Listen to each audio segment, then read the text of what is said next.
Hello friends, कैसे हो आप सब। आई होप सब अच्छे हैं, है ना। तो आज मैं एक टॉपिक लेकर आई हूँ। किसी ने रिक्वेस्ट की थी, डीएफ शायद वो मेरे सब्सक्राइबर हैं, उन्होंने रिक्वेस्ट की थी कि एंसेस्ट्रल हीलिंग कैसे करनी है। ठीक है, तो आज उस पर बात करेंगे। अगर आप ट्विन फ्लेम जर्नी में हैं तो ये इशू आपके सामने आएगा ही आएगा। इसका रीज़न है कि एंसेस्टर कर्मा होते हैं ट्विन फ्लेम्स के, ठीक है, और उनको हील करना ट्विन फ्लेम्स की ही जिम्मेदारी होती है, ठीक है। तो अगर आपके सामने आ रहे हैं तो उनको हील करना है, नहीं भी आ रहे तो भी अगर आप कुछ कर सकते हैं तो करना चाहिए, है ना। चलिए, तो सबसे पहले तो आप ये समझ लीजिए कि अगर आप ट्विन फ्लेम हैं तो आप जैसे जैसे असेंड होते जाएंगे आपके एंसेस्टर्स कर्मा हील होते जाएंगे। वैसे इसके लिए आपको अलग से कुछ करने की ज़रूरत नहीं है। सॉरी, मेरी आज सांस फूल रही है, एक्चुअली मैं थोड़ा सा बीमार हूँ। तो आपको अलग से कुछ करने की ज़रूरत नहीं है, जस्ट अपनी हीलिंग कीजिए, ठीक है। वो जब आपकी हीलिंग होगी तो आपके साथ साथ आपके जो एंसेस्टर्स हैं उनकी भी हीलिंग होती है, ठीक है। और ये चीज़ें मैंने खुद अपनी आँखों से देखी हैं हील होती हुई। और हाँ, अगर डीएफ अपने ऊपर काम करती है तो आपके डीएम के एंसेस्टर कर्मा भी हील होते हैं, ठीक है। तो ये भी मैंने खुद देखा है इन चीज़ों को, इसलिए अपने एक्सपीरियंस पे बता रही हूँ कि मैंने कुछ ऐसा ज़्यादा कुछ नहीं किया था, जस्ट अपनी हीलिंग की है। तो उस हीलिंग के साथ साथ आपके और आपके एंसेस्टर्स का हील होते जाएंगे, ठीक है। तो उसके बाद चलते हैं थोड़ा सा दान पुण्य करने के लिए।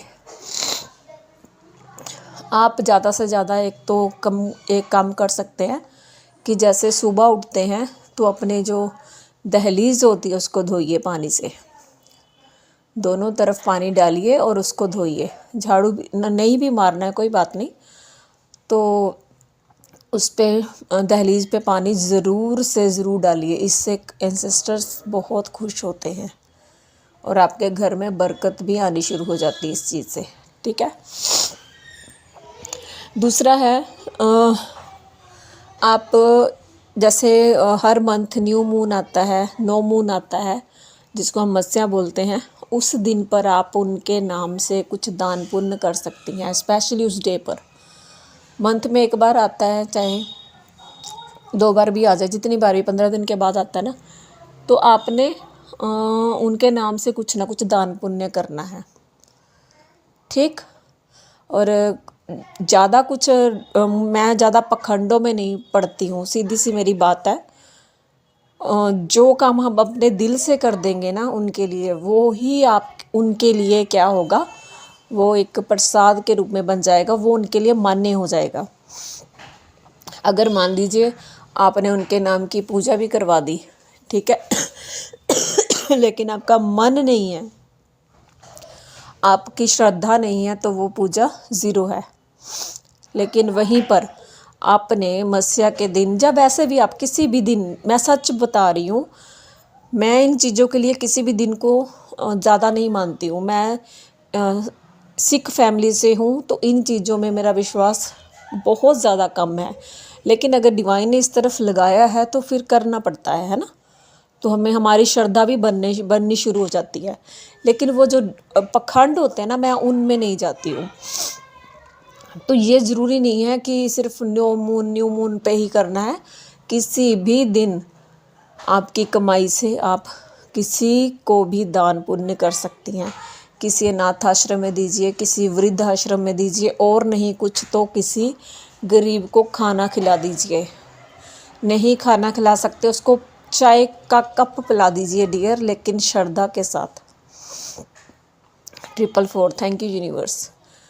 श्रद्धा होनी ज़रूरी है, ठीक है। तो खाना खिला सकते हैं, किसी को जूते दान दे सकते हैं, कपड़ा दान दीजिए किसी को, ठीक है। जैसे कोई गरीब फैमिली है उसको राशन का दान दे दीजिए, कुछ काले चने दे दीजिए, सरसों का तेल दे दीजिए, चावल चीनी, जो दिल में है, नमक है, जो मन में आता है वो कीजिए।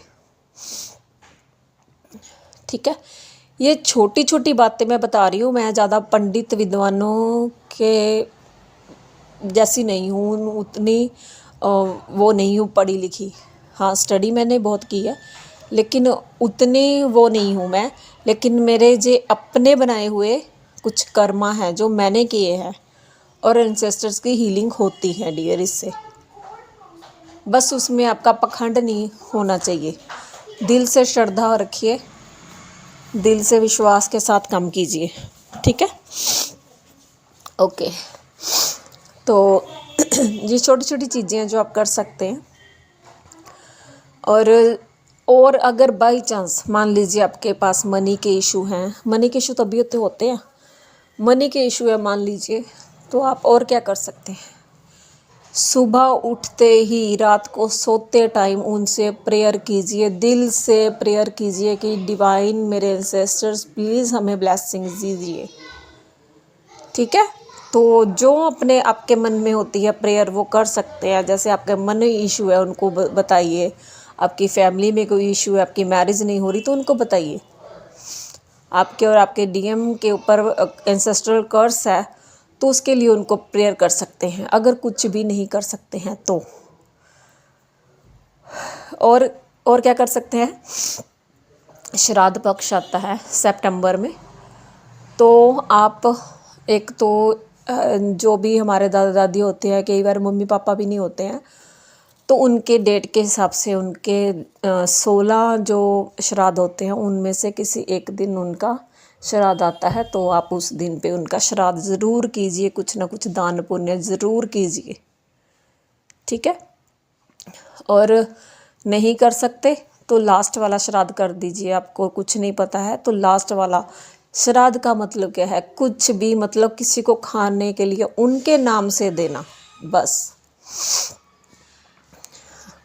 और जो मैं एक बात के मैं बहुत ज़्यादा खिलाफ हूँ कि जब हम श्राद्ध करते हैं तो हम मंदिर में देने जाते हैं सामान बना हुआ। तो देखिए वो तो पहले से ही भरे पड़े हैं, उनको क्या भरना, अपने भरिए उनको। जो गरीब है, जो खाली हैं, भरे हुए को देंगे तो वो कदर नहीं करेंगे आपकी, लेकिन जो खाली है उसको आप 10 रुपये भी दे देंगे ना तो वो आपको दुआएं दे के जाएगा। इसलिए मैं कहती हूँ कि ज़्यादा पखंड में मत पड़िए, सिर्फ़ और सिर्फ खाने पीने का सामान किसी को दे दीजिए, बहुत सारी दुआएं मिलेंगी आपको। ठीक है, किसी गरीब को। और किसी मान लीजिए मंदिर में कोई भंडारा चल रहा है, गुरुद्वारा साहब में कोई लंगर की सेवा कर सकते हैं आप। ठीक है, ऐसी चीज़ों में दान ज़रूर दीजिए। लेकिन एक होता है ना कि पंडित जी के पास जाकर श्राद्ध देना है, वो मत कीजिए प्लीज़। वो तो पता नहीं, देखते भी नहीं है, इधर उधर कहाँ जाती है आपकी चीज़ दी हुई, पता ही नहीं है ना। तो किसी गरीब के मुंह में डालिए, बस मेरा कहने का मतलब यही है। प्लीज़ डोंट माइंड, अगर कोई ऐसा इधर मेरे चैनल पर कोई है ऐसा तो प्लीज़ डोंट माइंड, लेकिन जो मेरे मन में था मैंने बोल दिया है। ठीक है, और आप भंडारे में दान दे सकते हैं। ठीक है, कार सेवा वाले आते हैं उनको दीजिए। ठीक है, तो ये छोटी छोटी चीज़ें जो आप करके अपने एंसेस्टर्स को हील कर सकते हैं। और एक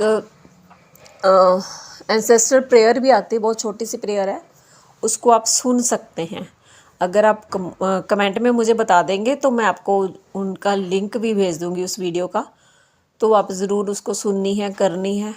ठीक है, और रात को और सुबह उठ के उनसे ज़रूर प्रेयर कीजिए। अगर बहुत ही ज़्यादा कर्स है तब आपको पूजा करवानी पड़ेगी। ठीक है ना, वो आप किसी पंडित से बात कर सकते हैं। लेकिन अगर बहुत ज़्यादा है, अगर थोड़ा बहुत है, तो वैसे तो जैसे आप हील होंगे वो भी आपके साथ ही हील हो जाएंगे ये इशू। क्योंकि आपके साथ ही उनको हील होना पड़ता है। आप अगर असेंड होंगे तो उनकी सोल अपने आप ही असेंड हो जाएगी। ठीक है, तो thank you all. I hope आपको समझ आई होगी। अगर कुछ प्रॉब्लम है, नहीं समझ पा रहे हैं, तो मुझे कमेंट बॉक्स में ज़रूर लिखिए dear. Thank you all, god bless you, I love you all.